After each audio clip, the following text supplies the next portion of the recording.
Hello, everybody. Welcome back to the Brothers Take podcast. I'm Chris. I'm joined once again by my brothers, Adam Hello. and Eric. Hello. We are back in the room to talk more gaming, and we're glad that you guys are either rejoining us or if you're joining us for the first time throughout the discussion. We'd love to hear from you guys, whether you're watching us on YouTube. You can jump down in the comments to share your thoughts, or if you guys this is audio platforms, you can touch base on social media, Facebook, Instagram, and X. I haven't changed that. What is it? I don't know what it is. What are we calling it? What the fuck are we calling it? No, look, okay, we're gonna stick with Twitter until Someone tells us otherwise. Until something catches on, right? It's Twitter. Everyone knows what we're talking about. It's Twitter. What a fucking shit piece of branding and marketing. That's fucking terrible. That's X the worst videos. logo I've ever seen. Wait, what? But you know what? That's what change does sometimes. Sometimes change alienates people, and sometimes it gets people on board.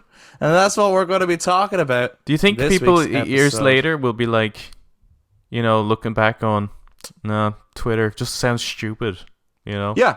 You'll Sending have a whole tweet. generation. What? You'll have a whole generation who maybe grow, depending on how long this sticks around, will grow up with X. And they'll be like, what? You had a blue bird? What the fuck did that even mean? What did that have to do with anything? And they'll just be like, the X is iconic to them, Yeah. Then you'll have some old school guys going, back in my day when it was Twitter, that's when things were really popping. When we used to tweet shit. And they're like, that's not even a word. I Quote X tweet. shit, So, we're actually going to be discussing that. Not Twitter, but it's. I suppose, Adam, you brought it up with us. The idea that sometimes when a franchise changes or a remake comes along or a reboot or a remaster that changes the direction of a series, it can bring in brand new fans, but it can also alienate older fans. And is that good? Is that bad? Or what do we think of that as an experience? And we have been on the receiving end of it ourselves, and I think everyone has at some point. Change happens. Change is inevitable. Is it always good? Is it always bad? Or does it depend on the franchise? Does it depend on the person? One prime example, of course, being Final Fantasy 16. I've cleared it. Eric's cleared it. At some point down the line, we need to organize a spoiler cast on it. Adam has not cleared it. Probably will never clear it. Because I'd say you would fall in that camp that feels it's just not Final Fantasy. It's not what I signed up for, I guess. And so a lot of people are going to feel very differently on that. Some people are going to be like, this is the game that got me into Final Fantasy. Other people are going to be like, it's just not Final Fantasy. So there's going to be a much broader discussion around that. And like I said before, we'd love for you guys to jump in and share your thoughts too. But without further ado, let's jump into the discussion. So I suppose just with that, we should probably start with Final Fantasy, right? But that's not where this conversation is going to end. But we can start with Final Fantasy 16. Eric, you've cleared it. I cleared it. I think I cleared it just a little bit before you. Yeah. Yeah. Do you think, in the grand scope of what you've played, do you think it's a Final Fantasy? Yes. In terms of the story, just getting fucking bonkers. Sure. Yeah. Like it's quite a Final Fantasy story. Mm-hmm. And then there's other times where it's just like, I mean, Final Fantasy in recent years, ever since they started the kind of change of the gameplay, nearly all of them have had a different form of gameplay. From 12 to 13 to 14, I suppose, to 15, now 16, even 7 Remake. They've all had different ways of doing their gameplay to serve the purpose of their story, or at least how they think it should serve the purpose of the story. So in that sense, I suppose, yes, it has Final Fantasy gameplay that they thought suited that world. And they had a lot of the tropes of Final Fantasy and everything like that. So, yeah, I mean, nowadays, with the fact that Final Fantasy keeps changing, it is a Final Fantasy game. Yeah. Well, Not Eric, particularly... Well, You bring up a good point or a good discussion anyway, right? Which is Change. what is a Final Fantasy game, right? So when someone's That's going, it. We've just Because changed they're all the whole different. topic.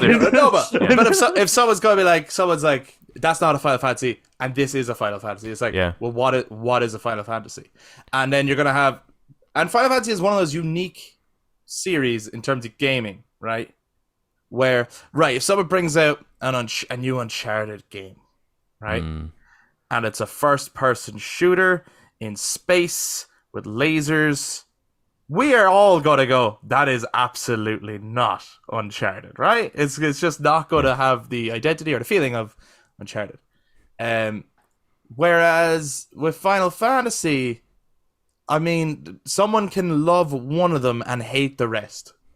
And be like, well, for me, Final Fantasy is Final Fantasy 6, and that's it. And I have no interest in anything before that. And fuck me, 7 ruined it. 7 ruined the whole series. Everything became cyberpunk and spiky hair and bullshit. Fuck 7. People feel that way. People feel there are people out there who hate Final Fantasy 7.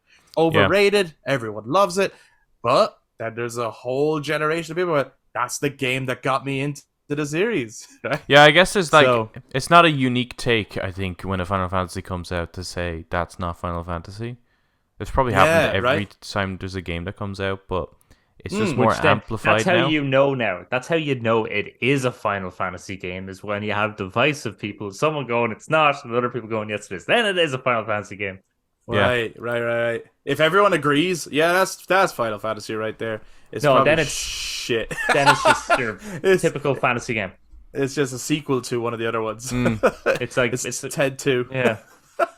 However, with 10-2, like, I mean, that has, it's not a good Final Fantasy game, but I can identify it as a Final Fantasy. Like, there are clear, I think 16 is the first time I can go, for me personally, that's missing something that made Final Fantasy special.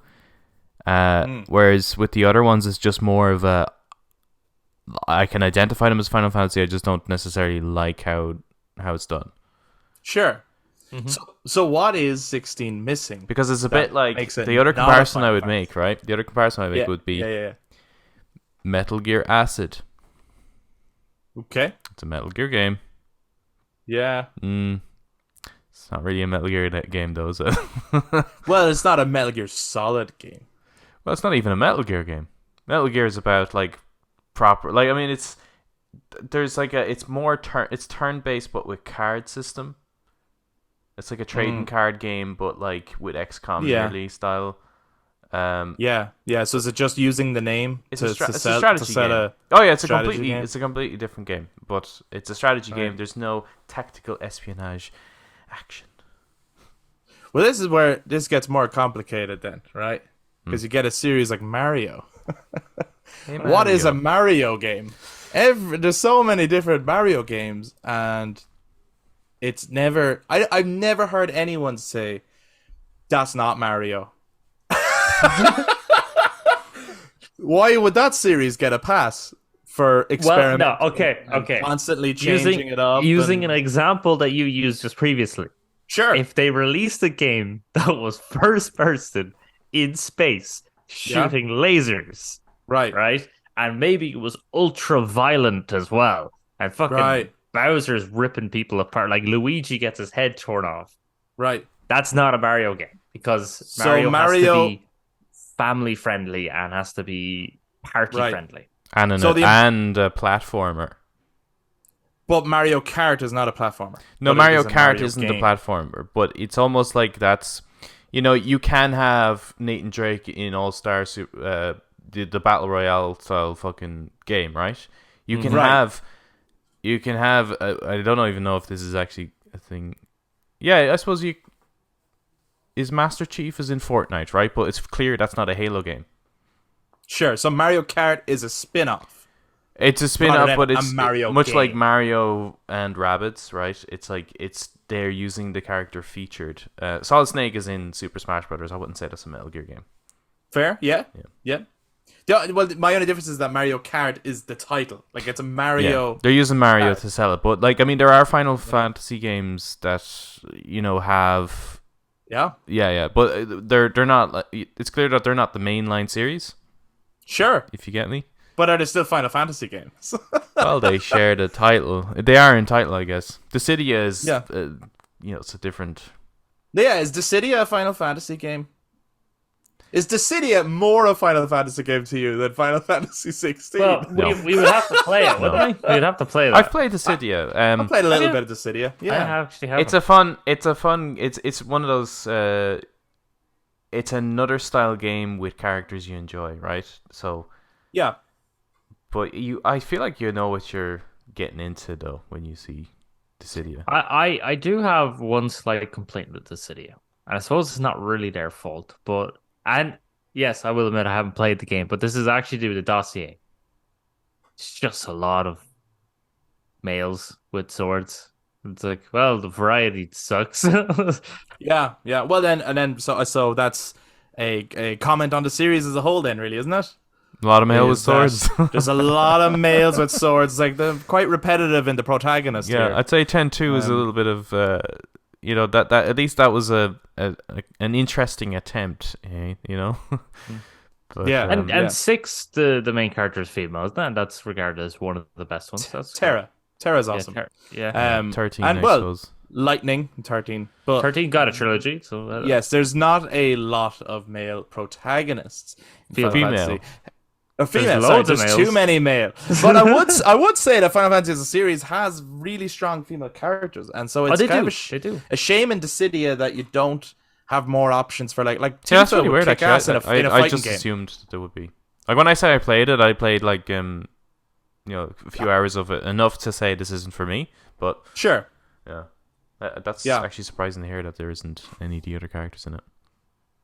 Yeah, it's mainly just like the main protagonist from each game, I think, and the main villain from each game. Oh yeah, okay. If I remember correctly. Now, in saying that, Jesus, there's multiple Dissidia games. I'm sure that they've added way more characters. It's possible Tifa is in one of them. I'm not saying she isn't. I don't know, but yeah. There's not a lot of variety there, is there? It's all swords. It's like Soul Calibur. But yeah, so you're saying that's not a Final Fantasy game. To me, Neither yeah, is it's just and neither is 16. Is 15? It's just Adam? the way I look. Yeah, yes, I think 15 is more of a Final Fantasy to me than 16 is. Yeah. What's 16 missing? I think what That's what I 16 is wanna know. missing is the RPG aspect, and I don't mean it has to be turn based.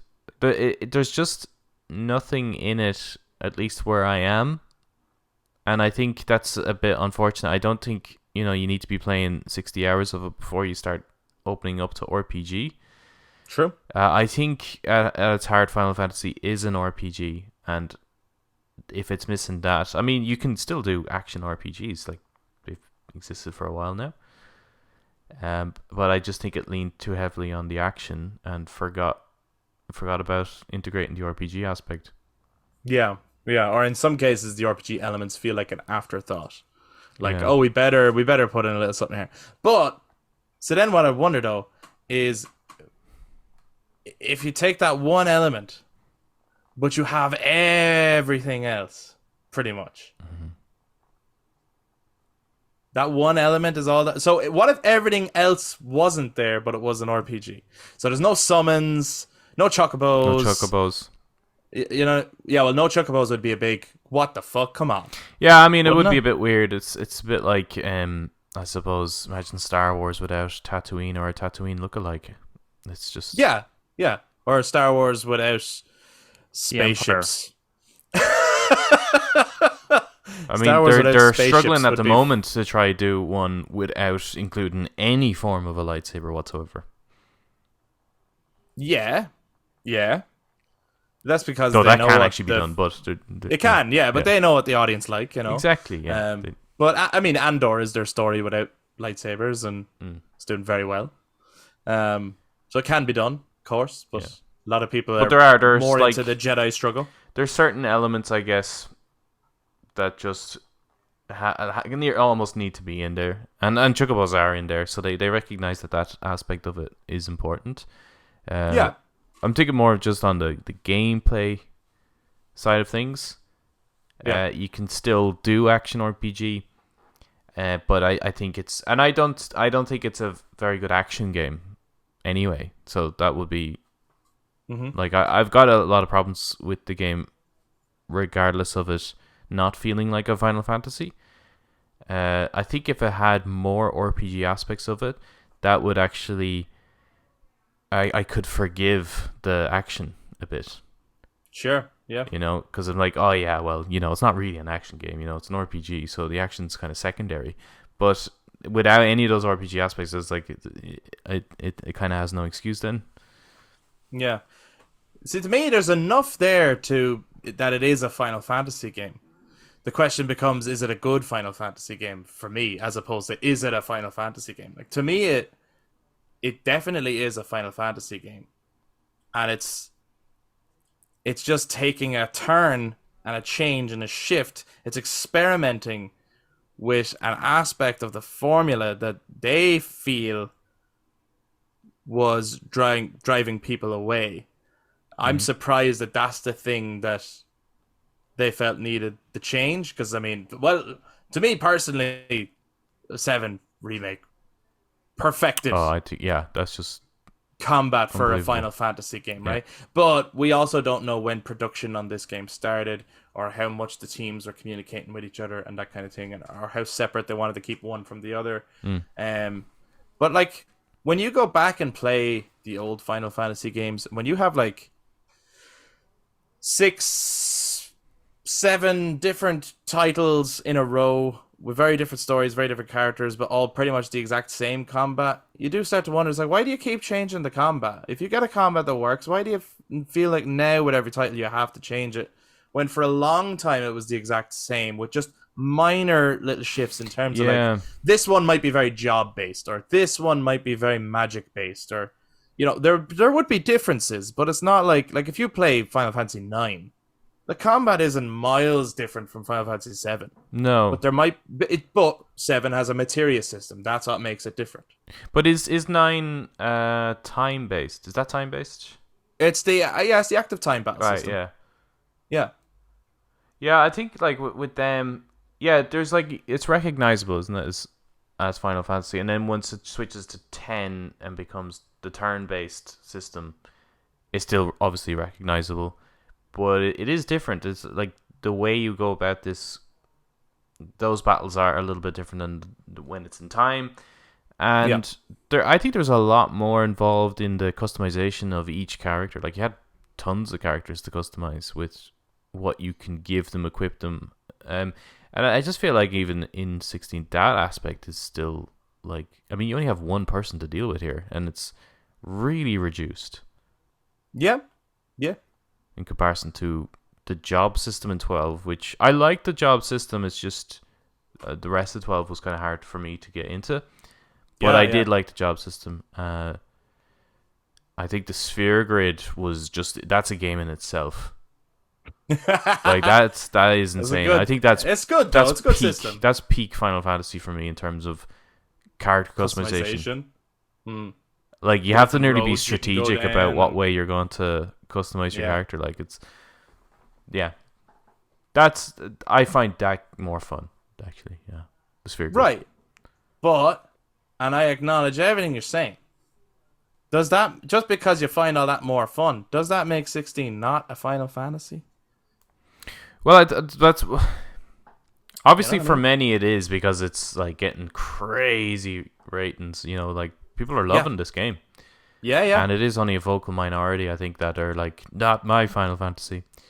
Sure. But there is something, you know, I think my fear of this will be, like, why are they like you're saying, right? They've made small changes that I think they ended up perfecting the quote JRPG mechanic, right? They really perfected it, I think.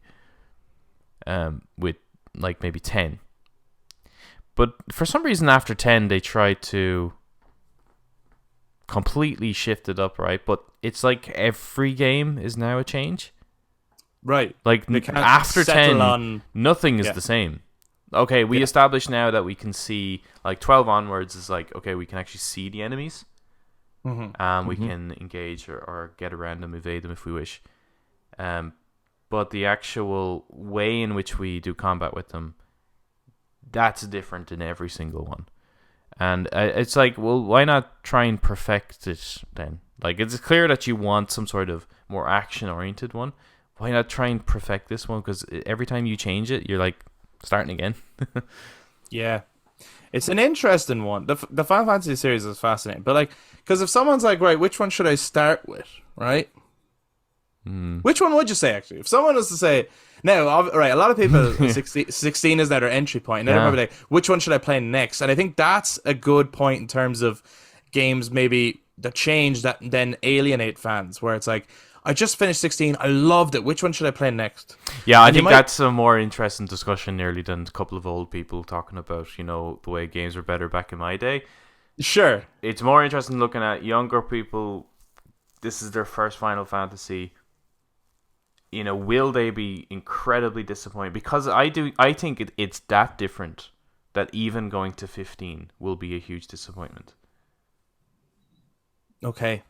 Like, that's how different I think it is. Yeah, no, what would you think? If someone came at me, said they loved 16, it was amazing, brilliant, which Final Fantasy should they go to next? I'd probably recommend a Devil May Cry game. Interesting. Because I'd probably just be like, what did you love about it? If they said, I love the story and the twists and everything, then I'd be like, grand, yeah, now I can, all right, let's advertise something to you. And I might start asking them, did they ever play Octopath Traveler, or, you know, did they play any other RPGs, and did they like them just to in see that if way? they understand what they might get into. Yeah, so I can kind of narrow it down. Do you ever play Pokemon that way? Do you like Pokemon? Yeah. If they said they like the gameplay, then it's like, okay, well, none of the others are like 16. So maybe Devil May Cry is more you, or I would recommend looking up the games to see does any one of them interest you. Like, it's a tough one to try navigate someone to another one because it's so different. But it'd be almost the same with 15. If someone started with 15 and went, oh, I love it, which one should I go to next? It's like, yeah. I actually wouldn't find that as hard. But which one would you recommend after 15? I think after 15, I probably would recommend something like 10, 12, or 13. Well, I think 10 is the one you recommend, regardless, no matter what it is. If someone has just finished one of the newer That's a games, slow burn though at the beginning. like, but listen, someone finishes one of the newer games, like, which one should I go to next? Or someone's asking, which Final Fantasy should I play first? I think you start with 10, because if they like 10, they will be okay to go backwards.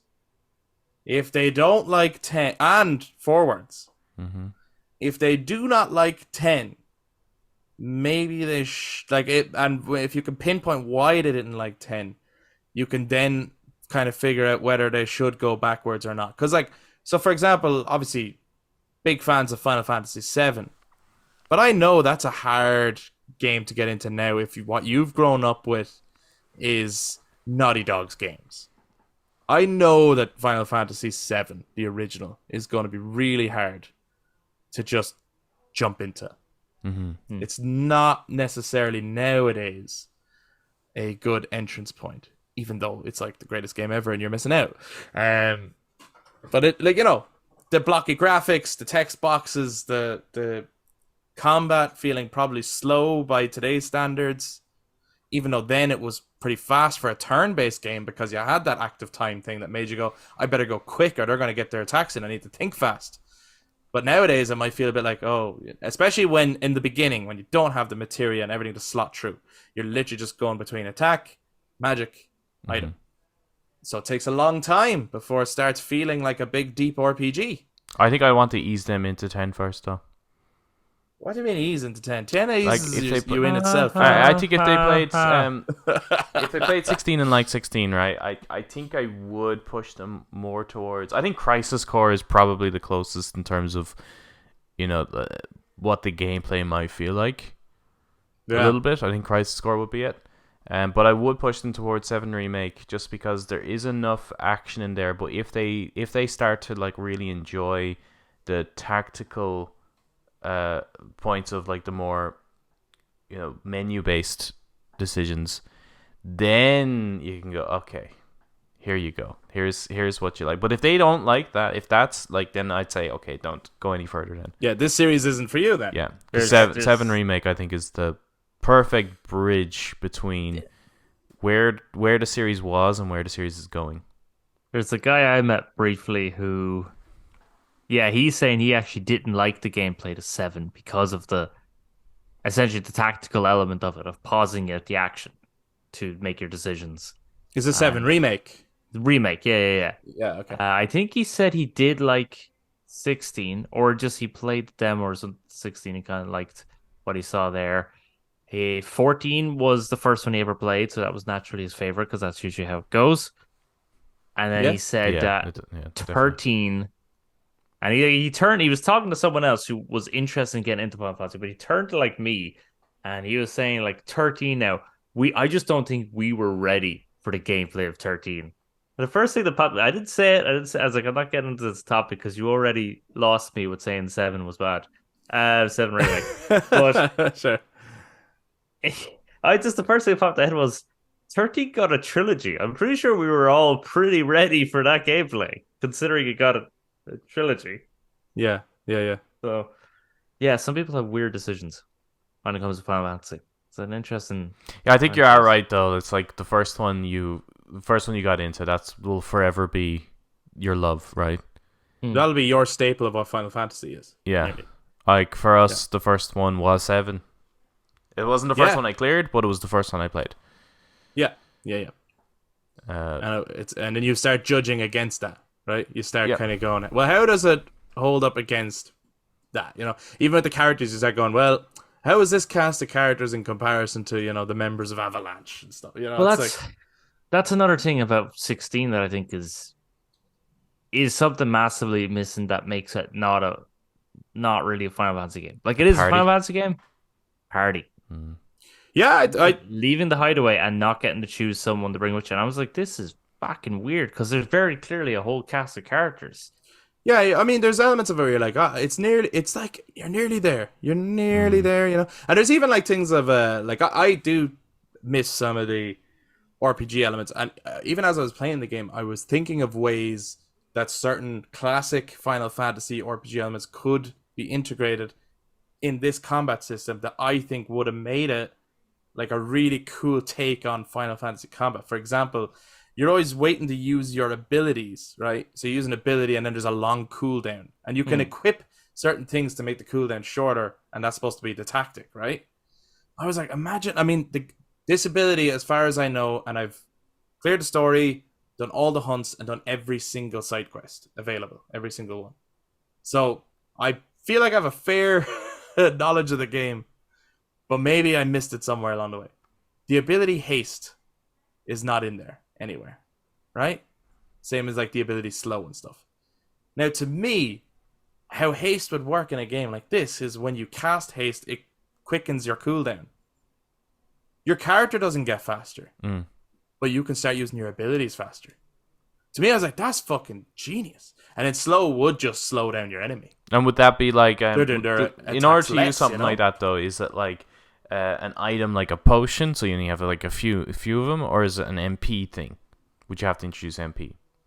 I think you'd have to. Like, you would have to have like, or abilities that you have hotkeyed as well. Like maybe you have certain favorite abilities hotkeyed, in the same way as you've got your summons hotkeyed, and you then, click it, and you could have different builds or something there. I don't know that aspect of things, because eventually you come to the conclusion that to have all those options means a pause menu. And eventually you come to the conclusion that to do all the things that you want to do from classic Final Fantasies is you must stop the action and select the spell or the ability or whatever you want it to do. And that seems to be the thing that some people don't like. But it's the thing that I like. Yeah, You I know? like it too, and So- it's like why the newest Fallouts don't really do anything for me, because I like the VAT system that would actually, pause. I know it pauses the game, but it's because it allows you to select a particular part of the body. Yeah. If you just let it keep going, it's like, what's the point in using it? Just wait till they get closer, and then I can shoot them. Because the whole point of VATS is like, what's the probability of hitting that part of the body at the distance you're at, right? It gives it to you. Mm-hmm. But if they keep moving towards you, technically that, the odds of that should go up then. And if they're right on top of you, why are you using VATS? Just shoot the fucker. Yeah. Funnily enough, I we're obviously talking about when artists take, and we're using Final Fantasy 16 as an example, but there's more than that. There's not just the Final Fantasy series that goes through something like this, but when artists take a known IP and they make changes to it, they take creative liberties with it, and then as a result, does it now feel like the thing it once was? Or have they changed its DNA too much? Right? But I kind of like that kind of change, even if I don't always like the result. Because, I mean, we grew up listening to Linkin Park. Mm-hmm. And part of the excitement after album 2 was, I don't know what they're going to do next. And there would be elements of the DNA there. Yeah.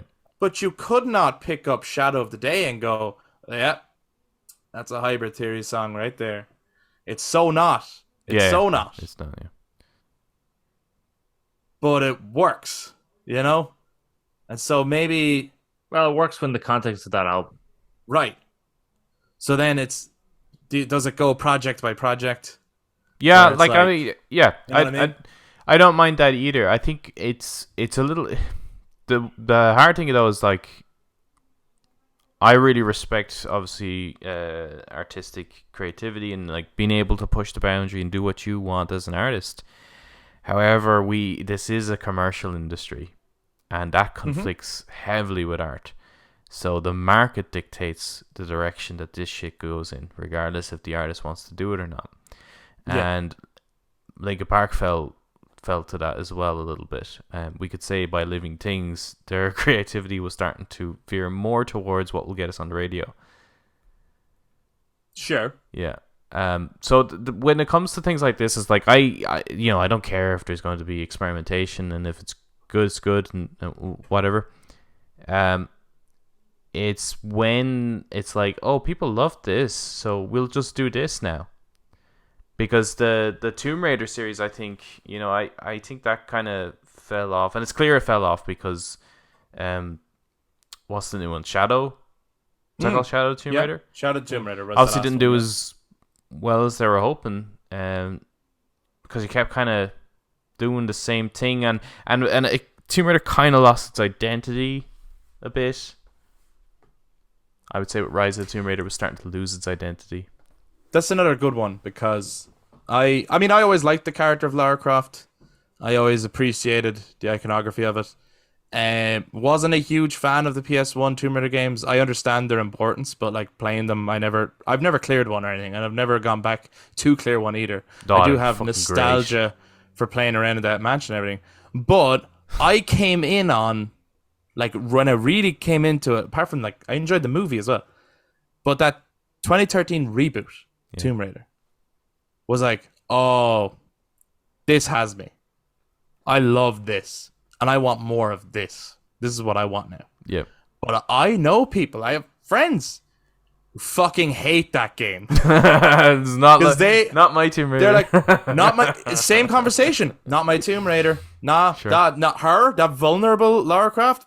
That's not Lara Croft. They got the character so wrong. And what is Tomb Raider if not the character? If you get the character wrong, you have the whole game wrong. Doesn't matter how good the gameplay is. Doesn't matter how good the graphics are. Sure. You've lost.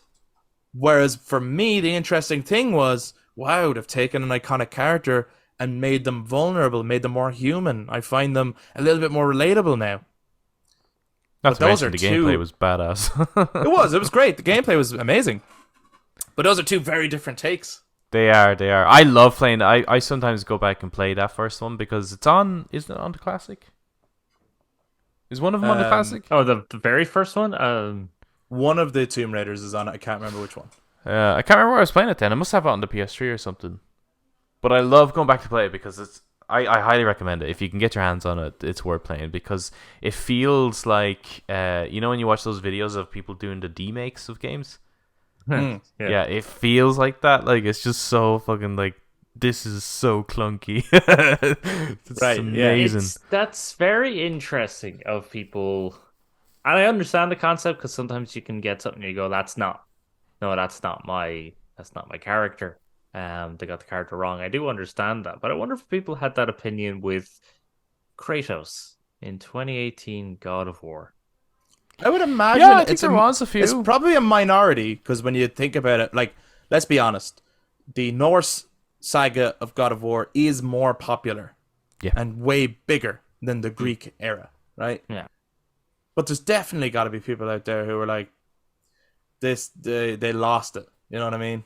Yeah, no, there is. OG There God of definitely is. War is where it was at. It was just fun, violent, badassery, When you and then got to mash they the turned circle Kratos. button. Yeah, they turned Kratos. They pussy whipped Kratos. Or, you know, you are gonna have that take, and is that invalid? If that's what someone connected with, it's like they're not wrong. Then if they don't connect with the reboot, Yeah, right? but that OG Kratos is not a character you should connect with. I don't even Some mean people that. but do. I just mean the. I know, I The know. people who what think you the mean. wrestling is real. Experience of the gameplay. That's the kind of person that loves old Kratos. Well, okay. It happened with James Bond. And for anyone who's checking this out and hasn't, we've ranked all 25 James Bond movies today. You should And definitely check that we have out. the worst list on the internet. It's so fun, but it's fucked up and definitely wrong. But The maths didn't lie, man. there's plenty of people who are like, Daniel Craig, not my James. Even to this day, not my James Bond. Yeah. No, Well, it started off the made minute James he was Bond. cast as well. Yeah, but from watching the movies too, people are like, too serious, too emotional, too whiny, too vulnerable, not funny enough. I was like one James Bond. His name doesn't end with more. Hate it. Well, I mean, okay, Pierce Brosnan is a very funny, charismatic version of Bond too, you know? Yeah. But he's also got that darker age. Yeah. There's parts like, of that though that where I wish they held back on the humor. Like I think he Absolutely, would have been, he definitely would have been the top tier Bond for me. It's because some of the humor moments just do not work. But then that's what other people love. yeah, those people need to drop their suitors and grow It's the fuck just, up. it's so fun. And like, we might feel, whoever the next Bond is, like, we might be like, Not my Ah, Bond. not my Bond. Yeah, definitely. Yeah. It's always It's gonna just this happen. interesting change, right? Like, how are we going to feel about James Gunn's Superman? Well, I kind of feel like that's probably going to be most people's Superman, which is not my Superman. Right. But and then, so how But did I people never really feel liked about Henry Superman, Cavill so- as Superman? Neither did I until I saw Man of Steel, Yeah. and then suddenly I had an appreciation for the character. I was like, "Oh, that's my Superman." But then I talked to Superman fans, and they were like, "It's not my Superman." Yeah. And I was like, "Oh, maybe I don't know Superman. Maybe, or maybe you don't know Well- Superman. I don't know." Okay. Yeah, I suppose- Okay. However, because we are veering a little bit. Well, no, we're What talking I'm about referring change. to- We're talking what about I'm change referring and how to- people are changing It's things. not just change, though, man. It's not just change because what I was talking about Sure. is, going from, let's say, if you want to talk about in terms of like compared to a movie franchise, right? Mm. You might have like Batman and Batman Returns, Ah, here we go. I like where you're going with this. right? Once you Yeah. get to Batman and Robin, like it's like, come on, you lost what you had, right? Mm. You lost what you had. Yeah. And you gain new fans along the way. No, you absolutely different. But I think we can all agree like that's obviously not a great direction. But it has. But it's not. I'm not talking about character here. Like whatever about George Clooney or whatever like that. Like it's just there's a clear. Like the tone of it is different, the pacing of it is different, the writing of it is different. It's like it's just like it's almost like a completely different series. Yeah, those two movies, Forever and Batman and Robin, they are like on watching them. It's like, is this the same like universe? Is it the same Earth? Is it the same Gotham? That's supposed to be the same. Yeah. It's supposed to be because that Gotham is so incredibly different. Yeah, but hey, Tim Burton's Gotham. You could say the same thing about Nolan versus Nolan. You watch The Dark Knight and you watch Batman Begins, and you're like, "What happened to Gotham?" That's personal. That makes sense. They do say after 2 years it got cleaner. Yo, I get it. I actually get why he does it. I like it. Yeah. I get the visual kind of representation of what's going on. It's all a facade. It looks better, but it's not. The city changes with the character. Right. But so I like it, but I've heard other people give out about Gotham doesn't feel like Gotham after Batman Begins. Well, also it just feels like Batman's hanging around in Chicago. Well, which he is. He is. But isn't there also a difference of location? In Batman Begins, he's always in the Warrens, which is the poor district of Gotham, which is the shithole. Like the slums, And then in the other two, he's in the more higher up districts. He's not in the Warrens anymore. So that's kind of, I suppose. But shut up, people who hate it. I joke. We don't want to hear opinions that are different to our own, but we want you to agree with the ones that we have. Yeah. Absolutely. So then, okay, what about to just look at another movie franchise? Yeah. You get Star Wars. Right? You obviously, obviously, when you make the prequel trilogy, you alienate the fuck out of the fan base, but you bring in a whole new generation of fans, including us, who were youngsters, had seen the originals, but we were youngsters watching the prequels, so we were who those movies were made for. Younglings. And we're like, they're fucking amazing. Then we get the Disney trilogy, and we're like, what the fuck? Alienate the fans, what are you doing? The first guys are like, that's what we were talking about. But then the new kids are going, what are you talking about? They're all amazing, and I love them all. Someday there'll be a new trilogy, and the Disney kids will be going, what the fuck? And we'll be saying to them, that's what we told you. And the other guys will be going, that's what we told you. And we'll be like, how are you still alive? and the cycle somehow he just returned. Somehow. How? Somehow. But there's a clear identity change across those too, right? Yeah, but absolutely. I mean, as a fan of the prequels, I absolutely can recognize that they're where they are shit. Like I can absolutely see that. Like. So when people say the prequel trilogy is shit, I'm not gonna be like, you're wrong. Yeah, of course they are. I just love them. I think there's enough new in there to kind of go, yeah, like that I can appreciate, you know. Right. There's crap in there, but like the new stuff I can appreciate.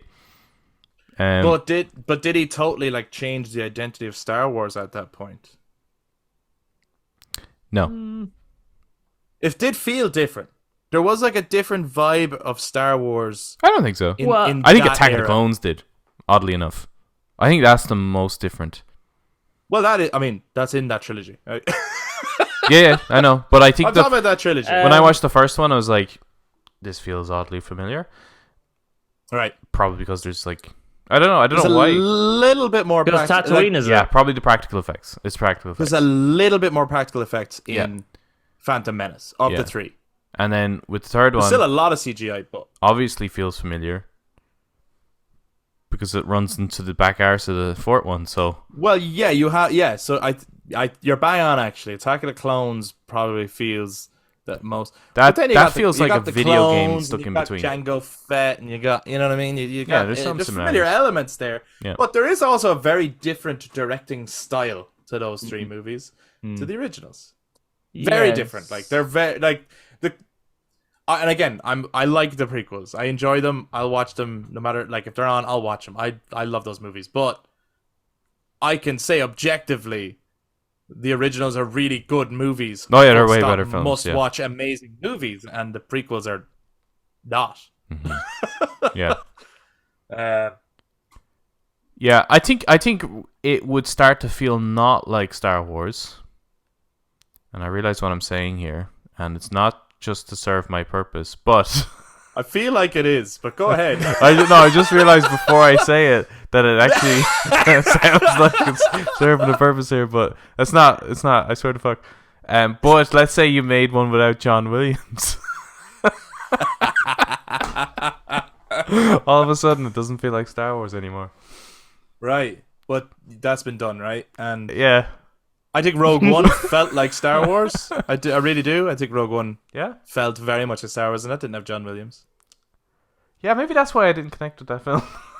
Yeah, maybe it is. That's like a purely on a music level. But anyway, to circle back round, right? What are we talking about? To circle back round. The reason I bring up Star Wars, actually, well, not only because I do think there's an interesting shift in tone across trilogies, but Star Wars is one of the series that has inspired Final Fantasy the most. People might think it's Lord of the Rings and things like that. It's not. Conan the Barbarian. It's Star Wars, right? Yeah. It's no, like Final Fantasy is not a hardcore barbarian over 18s type dark fantasy. It's more Star Wars if you look at the grand scope of the series. And that's why Final Fantasy 16 is not a Final Fantasy. No Biggs and Wedge. What the fuck? There's no Biggs and Wedge in it. That's fucking bullshit. I'm joking. I jest. But they obviously, Final Fantasy has a Biggs and Wedge because of Star Wars. It's a Star Wars reference. Anyway, that's the long. We got there. We got there. We got there at the end. That's here's the thing, right? Okay, yeah, go on. So again, talking about Final Fantasy, talking about Star Wars. Star Wars influenced Final Fantasy. Yeah. We're talking about how 1, 2, and 3 is different to 4, 5, and 6. Yeah. And they only made those movies. There was nothing else ever made. You see, this is the thing we're talking about. But go on.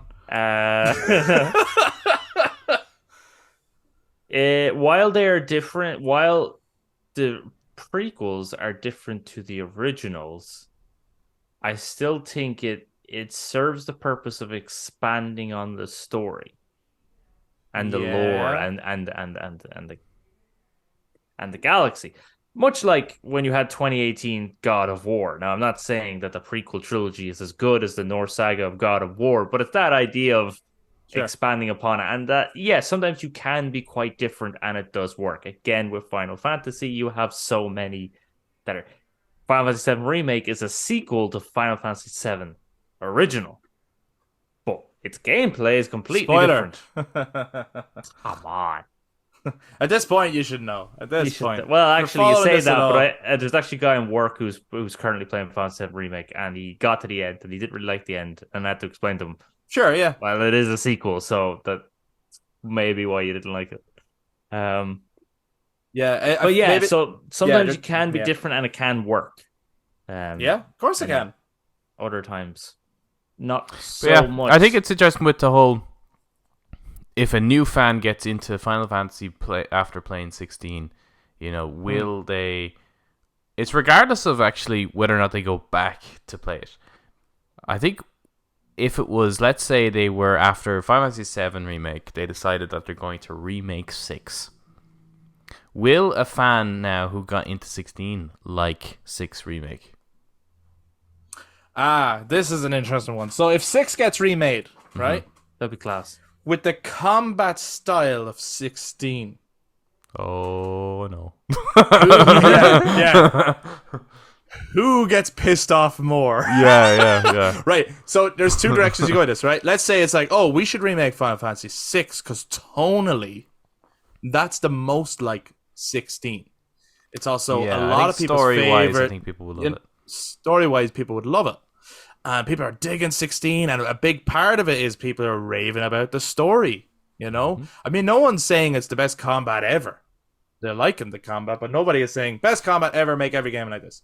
But they're loving the fucking story. So let's go back and remake 6. And they go, yes! How do we do that? Because if we remake a turn-based the new fans are gonna hate it. And if we remake it like that one, the old fans are gonna fucking hate it. So much so they might cancel us on X, which is what X stands for. Cancel. Cancel culture. Hey, I get it now. It's clever. So, yeah, what would you do? I don't know. I don't know either. Remake Final Fantasy VI, what's the answer? Or do you just go do the 7 approach to all of them, a blended approach of real time and turn based? Well, it's trickier now because you've got a party of 4, which they haven't done yet. You do, yeah. And actually, and then a party of 16 altogether, I think. I think Final Fantasy VI has a cast of 16 playable characters, all in all. It'll certainly be a challenge. I think they should probably go 10 first and then 6. Not because I want it. the rumor is that Final Fantasy IX is being remade. That is already in the works. Isn't that also a party of 4? Yes. Yeah. Now the rumor is, and again, these doesn't are make all things only any rumors. easier. No, it doesn't. No, it does, because now you're figuring out how the party of 4 works, but with a smaller cast of playable characters, rather than going from a cast of 4 and having to try balance 16 characters, if it is indeed 16. I don't think that would be. I think once you have, like, how the hell do we do an action-based 16 style with 4 characters on screen at once? Because once you have that down, you can kind of answer. You don't do it like 16. Okay, but then does that alienate the new fans who got into 16? Fuck them. You can't do that, Eric. You can't do that. Yeah. I think this is the highest rated Final Fantasy ever at the moment, isn't it? Fuck, really? Is it really? Is that true? Last I looked. Hold on. Somebody look this up. Well, you can somewhat. What source would you use? What did Look I it up, like Adam. about this? What are they liking about this game? The 16. Yeah. They're liking loads of things about it. I think the big thing is they're liking the tone, so they're able to, like, there's nothing that's putting them off from, like, oh god, it's like I can't even enjoy the combat because I hate when the characters talk, or you know what I mean? Like, if they're like, at least this game is taking its. No, I'm not saying this as someone who believes this. I'm just saying it as trying to get in the mindset of someone else's perspective.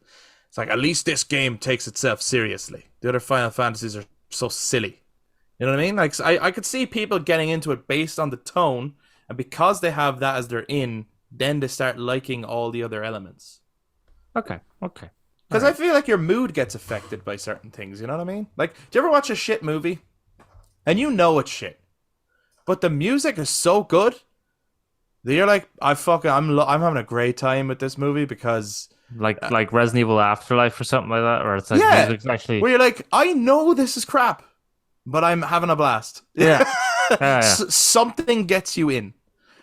But if it didn't have that, you might be like, I just can't. Oh, God. Well, actually, I was watching a movie the other day. I didn't finish it.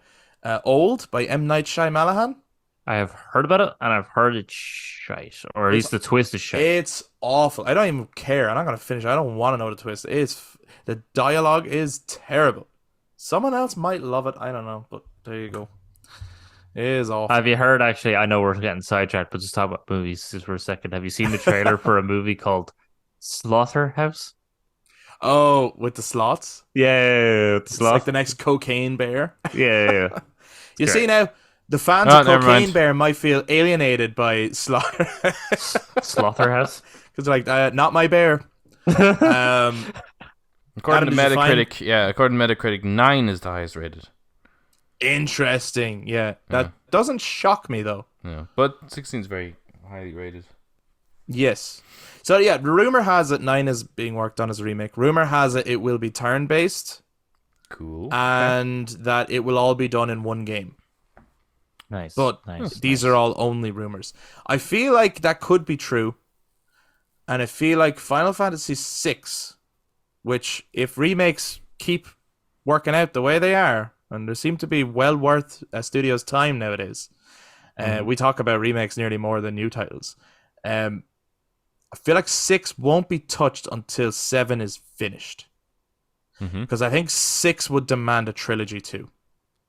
I think it's too big I think like 9 is a game you could do in one title, but I think 6 is massive. Wasn't And if you're 9 going to on 4 expand discs? it properly? It's not about how many discs it was on.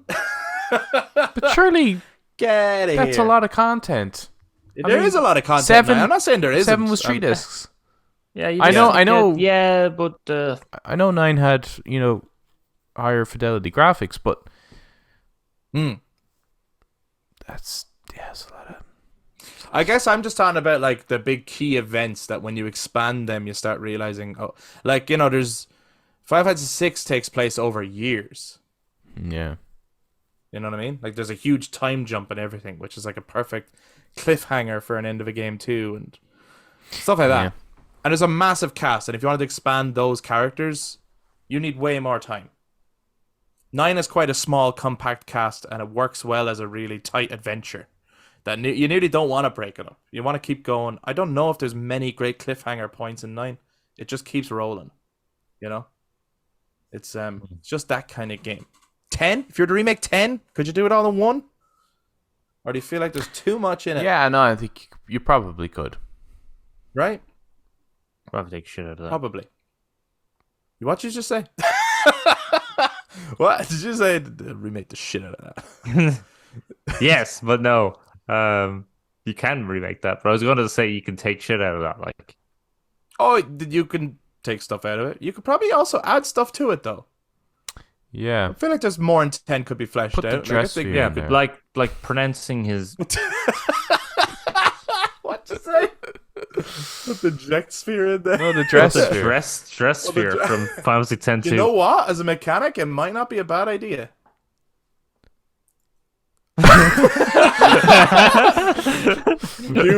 Hugh Titus's laugh now.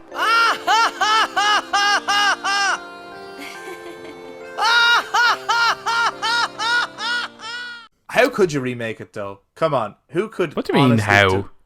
No, like who could deliver Who? that? Who? Who? I tell you who. No, you take that out.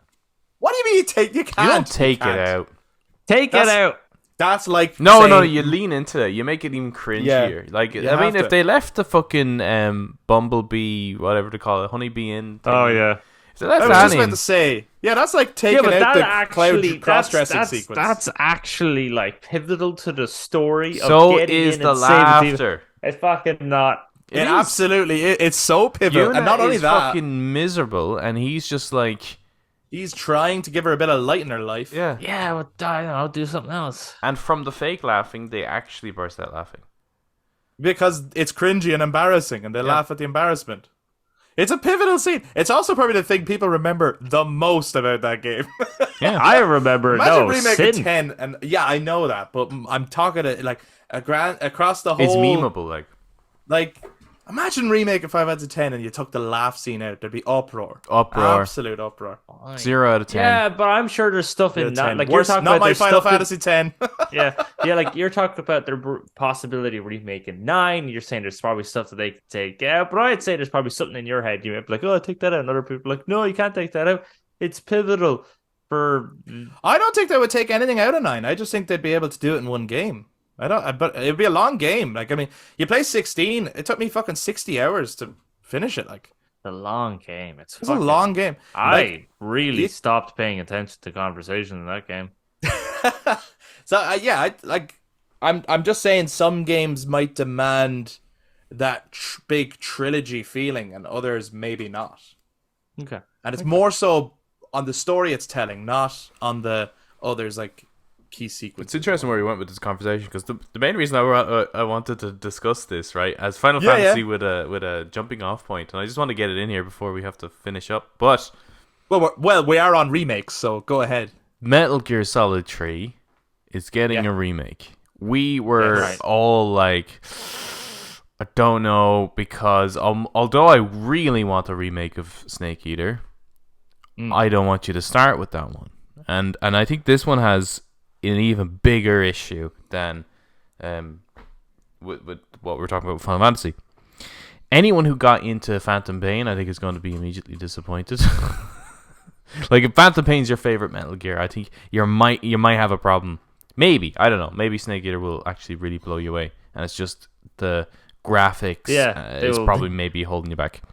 they'll rope in the oil rig base and the full-time recovery system. They put all that in the Somehow, free yeah, remake. yeah. Yeah, Maybe you can take the animals. yeah. You can take a goat But as a companion. right, so let's say Phantom Pain players can't really get on board with Snake Eater. Yeah. Then Snake Eater comes out, and then he gets new fans. By the time they get to Metal Gear Solid 1, like, they might not like that because there's so much fucking shit removed and it's a smaller game. Unless they dramatically change Metal Gear Solid 1, which is why I don't agree with where they're going with it. But, yeah, that's my question to you. Do you think that newer gamers to Metal Gear series with the later titles, would they feel alienated by the remakes of the older ones? Yeah, it's tough, isn't it? Because like Konami are obviously releasing the Metal Gear Solid games this year on newer consoles for a reason, right? Like they want people to play those games and to be familiar with those games. And then if you're going to remake them, then you have to wonder, it's like, if you're going to do it scene for scene, why bother go through the effort of re-releasing those games? Why not just go, look, the remakes are the new way to play. If it was a scene for scene remake, do you get me? Where it's like everything is preserved. It's The Last of Us Part 1, basically. All the voice acting is still in there. Cutscenes are remade perfectly, but it's a remake. Well, it's an easy way to make money if you just re-release them. It is, yeah. But it would suggest to me that some things might be different, right? More so, maybe not for Snake Eater, because they might feel like that's the golden goose that you don't touch. And they might not feel as precious about Metal Gear Solid 1. And they certainly might not feel as precious about Metal Gear Solid 2. Which they're like, I actually there's don't a lot. mind to changing up. Yeah, no, but what I'm saying is like they know as well. It's like, oh, there's definitely a lot we could address there. That game, according to the internet, has lots of issues. So we could absolutely address those issues in a remake. But I would prefer... Yeah, look, we have to see. Like, I mean, I would love the Metal Gear Solid games to be remade by hardcore fans of those games who are more interested in reinterpreting or reevaluating or expanding on those games as opposed to changing those games. Yeah, but I think as well, like, I mean, it's obvious that the first one's going to have gameplay change. Twin Snakes demonstrated that when you just tweak the gameplay, it's not enough. Or tweak the graphics and stuff like that and add a little bit of gameplay. The game design itself is then broken. So that obviously needs to be changed. The issue is when it comes to like the amount of stuff you can no longer do. And I think, I don't know about you, but I felt that with Guns of the Patriots. I love Guns of the Patriots, but it was like the camouflage is useless. It was very pivotal, I think, in Snake Eater.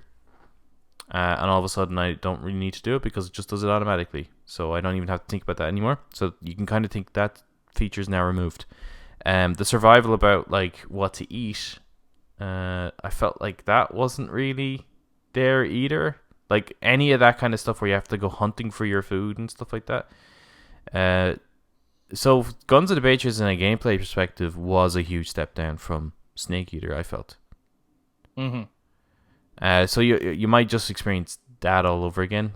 I don't understand why they're starting with Snake Eater. Yeah, what do you think, Eric? Well, they're probably starting with Snake Eater because it does have a huge fan base of people loving Snake Eater. I jumped out of my chair when they first announced it. I was like, "Oh my god, it's amazing!" Yeah. And jumped around the sitting room to the point that I actually missed their advertisement of saying that they're going to release. No, I didn't. I managed to catch just in time. I jumped around the sitting room and I sat down in my chair and then saw that they were releasing all the others. I jumped back out of my chair again in excitement. But I'd reckon they're going with 3 because of how probably similar it would be to Phantom Pain. And other people saying that Phantom Pain is possibly not they might not be saying it's their favorite Metal Gear Solid game, but they're saying like it has the best gameplay. Yeah, it's a bit weird. I would then be looking at remaking Peace Walker, because that's definitely that is Phantom Pain, really, with the way the mother base system works and the recruitment of people. But make Peace Walker out to be, because if you made Peace Walker with the kind of open enough areas and gameplay of Phantom Pain and graphics of Phantom Pain, not only do you make a way better Phantom Pain because there's a decent story to Peace Walker, you make a way better Peace Walker because it has better gameplay. Like, if for anyone who really wanted Phantom Pain, like, that's the one to fucking remake for sure. It just seems a bit odd to be plucking 3 out of there, unless the only reason is to be remaking them chronologically. It seems like, well, that's what they say, right? I mean, obviously they're starting with Snake Eater because it is the most popular. If it does well, they'll have kind of regained a sense of like faith from Metal Gear fans, and a whole new fan base of Metal Gear fans are like, oh, these Metal Gear Solid games are great, and then Konami like, right, green light the next one. Who would have thunk? We have them on the hook. Their other thinking, I suppose, is right, chronologically we're doing it. But that's not necessarily the best way to remake it. No. But if it's the Phantom Pain thing where it's like, what game would best suit this gameplay in a remake? I feel like even the first Metal Gear, which most Metal Gear Solid fans haven't played, you can absolutely take liberties with the story and expand it. You could ask David Hayter to come back and get a bit of fans on side. It's like, we got David Hayter back, and he's voicing the OG Snake, and it's the original story. It's when Big Boss really turns into the villain. Grey Fox is in there. Add in boss fights and new characters, because that game was shorter in comparison to later Metal Gear Solid games and would be lacking certain aspects. But Eric, if let's say they did that, because that would be class, right? So I'm assuming that's Metal Gear and Metal Gear 2 slapped together. No, I would have just said Metal Gear Remake. Yeah, like just the first one even. That would have been fucking unreal. Is Grey Fox not in the second one? No, he's in both. He's in. Is he in the second one? Yes, I thought the landmine. Oh, he is in the second one. Yeah, you have to rescue him in the first one, isn't it? He's a villain in the second one. He's not a villain in the first one. He's the one that sends the transmission that says Outer Heaven, Metal Gear, something like that, and that's what sends Snake in. Okay, right. This is the thing now, right? So if you, let's say hypothetically, you bring back David Hayter to do Solid Snake. Mm-hmm. He's gonna fight Big Boss. Mm-hmm. Who do you get to voice Big Boss? You ask Kiefer Sutherland. That's bro. Why not? Because it's like the two snakes going up against each other now at this point, and it would be a cool way of going, we're acknowledging his work too. We're not saying anyone is out of the job. And it would be a direct sequel to the Phantom Pain because of the way Phantom Pain ends. So you follow on from that, and you play as young Solid Snake infiltrating and using your Phantom Pain because it is Venom Snake. Outer Heaven, isn't it? Is it Venom Snake you're against there, or is Venom Snake in Zanzibar Land? No, I'm not sure. I don't remember. I thought it was Venom Snake for Zanzibar Land. Yeah, maybe it's Zanzibar Land. Either way, yeah. Like, I mean, it's a direct follow up to Phantom Pain. You keep the Phantom Pain players happy. You get it also. Like, because there's an element of like Konami post Kojima. Can we trust them with the series? That's an opportunity for them to do something like it's their own thing. They can do what they want with it because not many people are going to be that precious about the first Metal Gear. No, that's what I mean. Yeah. Whereas touching on the the best selling and highest rated Metal Gear in the entire series. That's risky. It's definitely risky. And it's weird to say that because it seems like the safe option. But it's really not. It's really not. And I feel like something like what I was saying is the safe option, which is the do something that's tied into Metal Gear that fans will recognize, but you definitely have enough freedom with it because it needs to be so updated that anything you do will be okay and won't be like... That's so out of... That's not my Metal Gear, you know what I mean? Because it's like, if you go back... If someone plays any of the Metal Gear Solid games and goes back and plays Metal Gear, they're also going to go, yeah, it's not really my Metal Gear. Even though it's the original. They'd find it hard to go back. I tried playing Metal Gear and I was like, this is ridiculously hard and also really Right. stupid. Why did this send Solid Snake with no weapons? That is actually stupid. Procure on site, Yeah, obviously. weapons and equipment OSP. Is that what it said? OSP? I can't remember. Yeah, on site. On-site procurement. Yeah. It Nice. doesn't make sense. Let's Why would- reenact. It does make sense. Do you want me to fucking look? Different video. Don't you fucking start. Different video. Well, right before we actually finish, then there's another rumor of another remake Oh shit. Yeah. that has circulated. Red Dead Redemption, I don't know whether that's supposed to remake. be a remake or a remaster, but which would make more sense. It would make more sense to I thought that remaster was- it, right? I thought that was just a fan project. Oh, is it? Where did this even come from? I did hear the rumor, but I don't know yeah, where I heard it came it from. too. But Is that's that another one. nonsense? Let's say they did, though, right? Yeah. I can't really get into Red Dead 2. Yeah, I find and it it's difficult. supposed to be, absolutely incredible, and the story is supposed to be amazing and stuff like that. But it just doesn't have any of the things that I fell in love with Red Dead Redemption. And it's like, well, Yeah. what doesn't it It's have? definitely a then? different feeling game. It's like, well, one is like, I don't know, watching a Robert Rodriguez or fucking Tarantino movie, and this one feels like I'm watching The Revenant or something. It's Yeah. so different.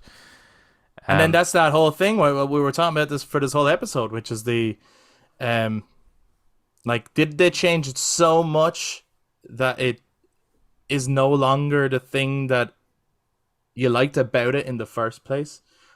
But then if so many more people love that, does that shape the new identity? So, for example, if they were to remake Red Dead Redemption, do they remake it under the lens of Red Dead 2 is the popular Red Dead?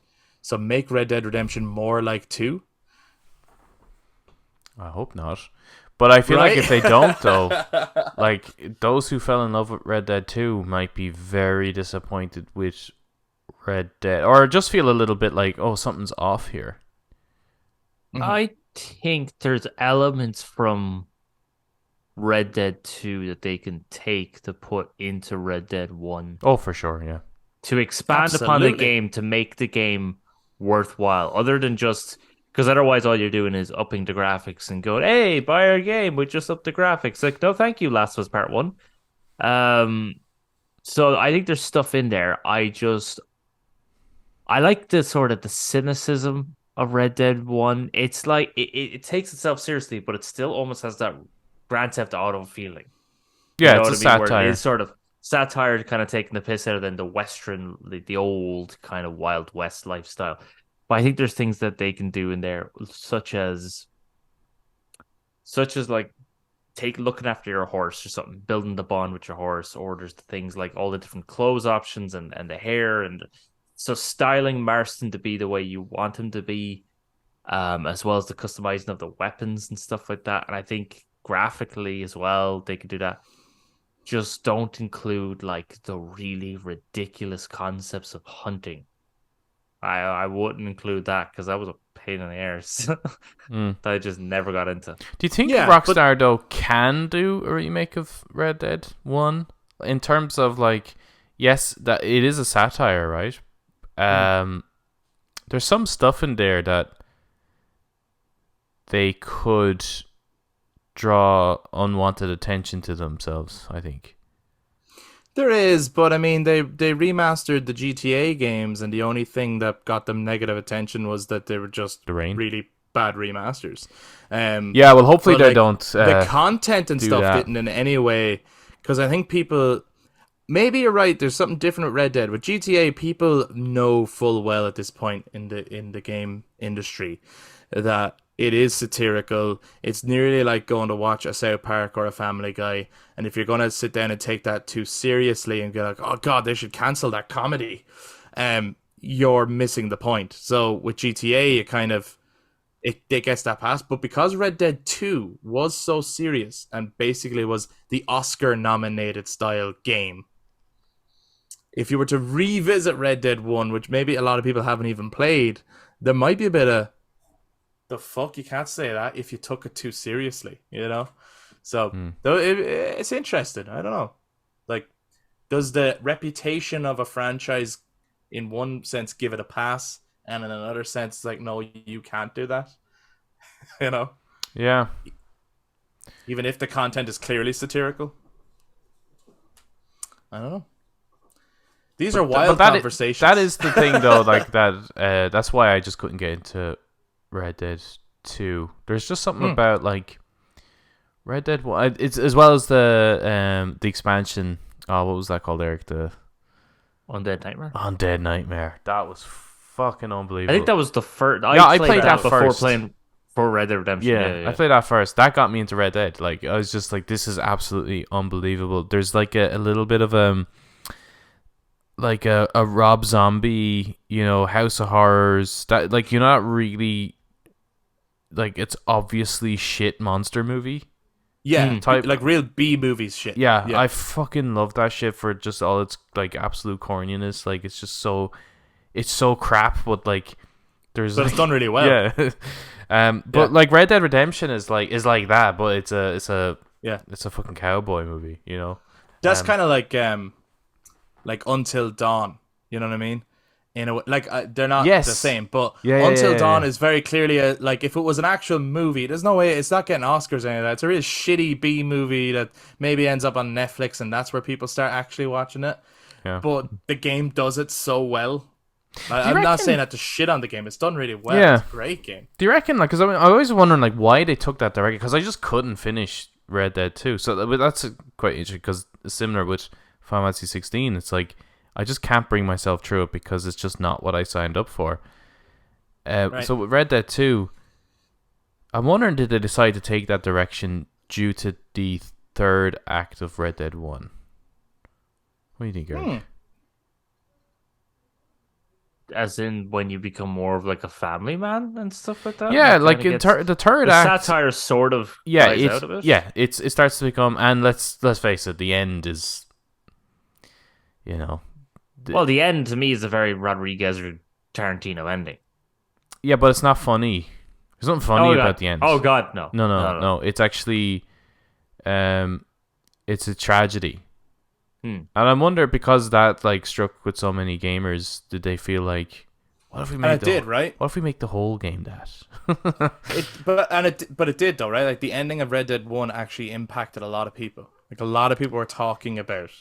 Yeah, it's up there. Like if you look at like videos of like best endings to a game of all time or twists or whatever, like that's up there for sure. Yeah. So it's possible that it's like, wow, the thing that people are talking about in that entire game is that moment. So maybe we need to do more of that. So it's possible that did shift the direction of Red Dead. Yeah, I mean, I played through all of Red Dead 2. I cleared Red Dead 2. I think for me personally, the biggest issue is not really that it's a satire. I don't mind it not being a satire. I don't mind it being that a little more serious. I mean, sometimes it gets a little bit like a comedy when Dutch keeps going, we need more money. So I just gave you like $100. That is a lot of money back in this day, Dutch. Like, are you kidding me? But he just keeps saying that we need more money. So that's hilarious because it's just fucking ridiculous. But I don't mind it going down that serious road. But my problem is just how long that game is. Yeah, it's like, and then it's lot real of the time. it's real time. It's absolutely real time. You live in it. Yeah. How tedious a lot of things are. Where it's like, no. I'm coming to play this game to escape reality. Yeah, it became a I simulator. don't want to pay. Yeah, I don't want to pay taxes. All right, I don't want to. Yeah.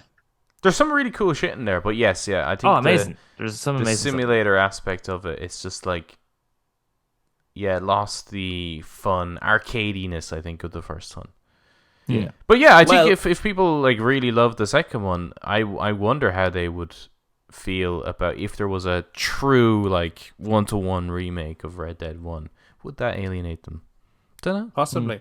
What I want to ask then to close out the conversation, the discussion that we've had before we finish up, is what is for you personally the game or movie, if you'd rather go with a movie or whatever, the moment that you personally felt most alienated from a franchise. Whether it might not even be a franchise that you loved, but it just, whatever was the moment that you were like, this is just not the thing that I at least liked at some point that you can think of right now. I have two. Actually. Go for it. Because I'm sure there's loads, but these two have There would popped be into- loads, of course. Yeah, these two have popped into my head. And I'm going to go with MCU, Age of Ultron, and Iron Man 3. Both of them was the moment for me when I started really losing out with the franchise. Right, okay. And you're like, this doesn't feel like... It's not just that it doesn't feel, but it's kind of like that idea of, oh, you are sacrificing character development and serious moments and that kind of exploration for comedy.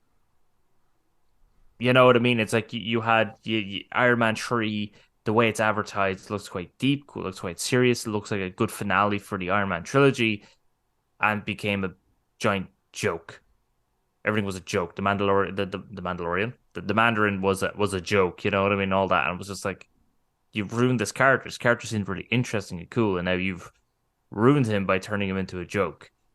And then with Ultron, kind of the same thing. Again, the trailer, quite serious, quite cool. Ultron seemed menacing, and then he turned into a joke, and it just wasn't anything like the trailer. So both of those movies, they massively misadvertised the tone of the movie.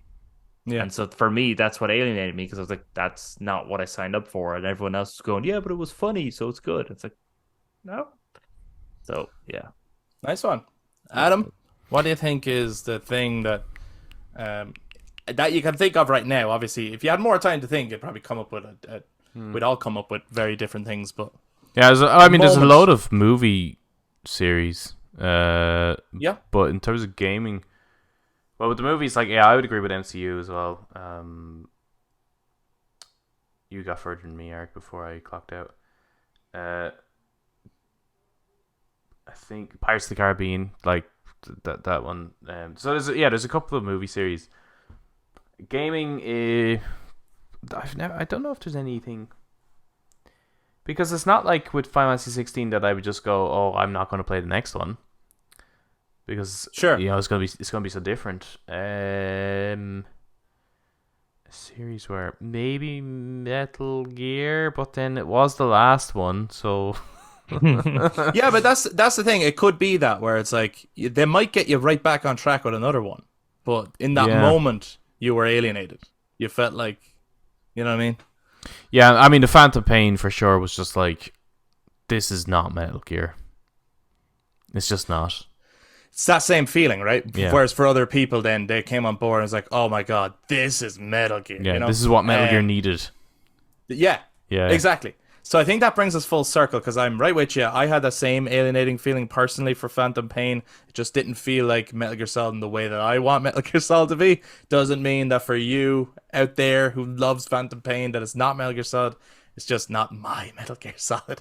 And then in another full circle way, Final Fantasy 12 would have been probably the first time I felt incredibly alienated by a game, because I thought going into it, and I guess I was young and naive and whatever, but I thought I was going to get more of Final Fantasy 10, which is what I really wanted.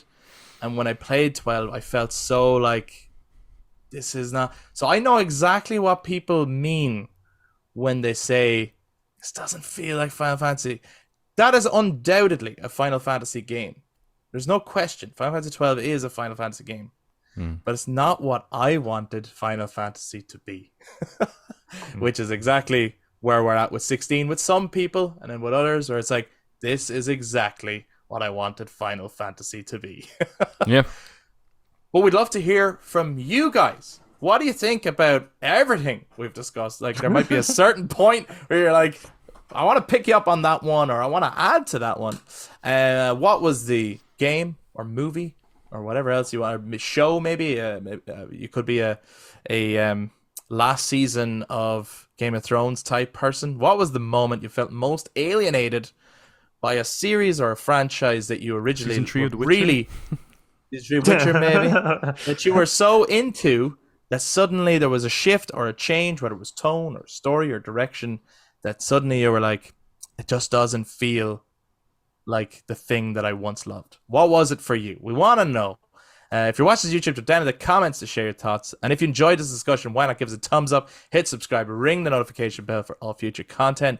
And to those of you who are listeners on audio platforms, you can also touch base on social media, Facebook, Instagram, and X, Twitter thing, Twixer. at The Brothers Take. Thank you very much for checking out this week's episode. We'll be back to talk to you guys next time. Bye-bye. Bye-bye.